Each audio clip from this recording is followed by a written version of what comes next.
We go to Paris. Ragnar learns French. Paris is such a big thing about this next season. You know? We've done the England thing. Set up the farms in England, and now Ragnar wants to get back to exploring. You know? And we're very excited to see new places again, and he gets back to raiding a bit more than setting up the farm. You know? He's not back to help his people now, he wants to do what he's having a hard time. Oh, right here. So is the season coming up a more difficult season for you to play, or are you now at that comfort spot that... I'm glad a lot of family stuff's out of the way, you know. Last year, the first year Ragnar was all about exploring, and then he got caught up with all the family issues, you know, all the drama at home. So this year we're going to go to Paris and do what Ragnar wants to do. It's a more physically demanding season again? I think I'm just getting older. Yeah, I'm huffing and puffing a lot. But you're still doing all your own stunts? Yeah, we've got great stunts. Everybody dramatises his stunts. It's all display, you know. Are you surprised by the positive reaction of fans? I mean, they really love the show. Well, it's great. They're surprised, yeah. But we've got a great team in that. Michael at the helm, it's not surprising that the show does pretty well. Has Michael written anything for you guys that has totally shocked you, or have you seen all these changes coming? We haven't read the last 4 scripts. We have no idea what's going on in Paris. So I'm sure that's going to be a big surprise to all of us. He hasn't given you a heads up at all? I'm surprised I'm being killed yet. We've seen some of the concept art for Paris. They're still building it. It's incredible. It's unlike anything that we have seen before in France. Paris was a very different place. It was a castle. It was a structure on the Seine, which was almost an island. So it was impenetrable. And somehow Ragnar Lothbrok and his Vikings managed to get inside. So we're going to obviously be telling the story of the first raid on Paris. It's there in the history books. So we've done a lot of research, or some of us done some research on it, but Michael's still not give too much away before we get there. Is the relationship between you guys still squared away this coming season? And do we get to see you actually together more? No, we're together more. But once again, the women cause us grief. I think what draws us together and gives us a mutual respect again is that pagan Christianity thing, where there seems to be unrest within the camp, with some people not liking the Christians being involved in anything and keeping our old pagan ways. And I think the brothers obviously being brought up the same way, so they have the same beliefs and they have that as a common interest. And I think Rollo finds a way of having his brothers back that way as well. Just being able to kind of not even have to share that much with words. They can read each other's minds when it comes to that. And like I said, we go back to the raiding thing this year more so than all the dramas in Kattegat. We'll be on the boat again together raiding. Is that when you're on the boat? Are you guys actually at sea? Yes, and no. We're on lakes, we're on the sea, on rivers, and that. We haven't shot it this year. We shot in the ocean this year. Oh yeah, we were in a lake that was on the estuary towards the Irish Sea this year.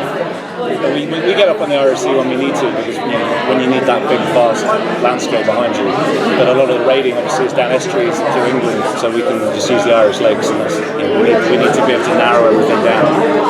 But, we haven't used the gimbal this year either. Last year with the storm, we had the big hydraulic gimbal, the boat that goes up and down like a theme park ride. So we haven't got that out there and the garage up. Audiences today, most people would have no idea the concept of roughing it in any way, shape, or form. I mean, everything is instant, it's at our fingertips, but there's something about stories like yours where you exist in a world where everything is a struggle. Everything. What is it about that, do you think, that really appeals to audiences, the pampered audiences of today? That's a good question. I think it appeals. It's the same relationships go on. know, between people, and yeah, it is a struggle there. It's just such a different life. Well, everybody's used to this life, you know. It's just a totally different time, totally different life, and it's intriguing, that stuff. Everybody does the same stuff these days, you know. And I think it's good, a little escapism or whatever. And that's kind of Ragnar has a line at the beginning of season 1 where he says all things begin and end with stories, and that's what I love about our show. It really is going back to the basics of storytelling, and not just in a drama TV series, but actually the Vikings telling stories. Because there is no television, there is no Facebook, there's no way of sharing things other than by sitting by a fire and telling stories. And I love that idea that the first time something was told, it may have been a snake, and then 7 generations down the line, it's a serpent that bites its tail and wraps around the world. And that stuff fascinates me, the Chinese whispers of everything, the hearsay, and how legends are created. So that's what, I think that's what we go down to, is that there isn't anything to do but to be a family and to socialise and to tell stories. Working with Vikings as well. How is it switching from that world of the Vikings, going home, having also going back into that world of the Vikings? That's fine. I've got a bit of a groove going now. The crew, it's the same crew, nothing changes. Fantastic crew. Stunt coordinators, visual effects, everything, set design. It's the same crew, and we're all the sets are always there too. You know, except for Catagut's getting knocked down and built again. But I got 3 kids I go home to as well, so I have to just somehow leave Rollo at the door every night and put my kids to bed and everything.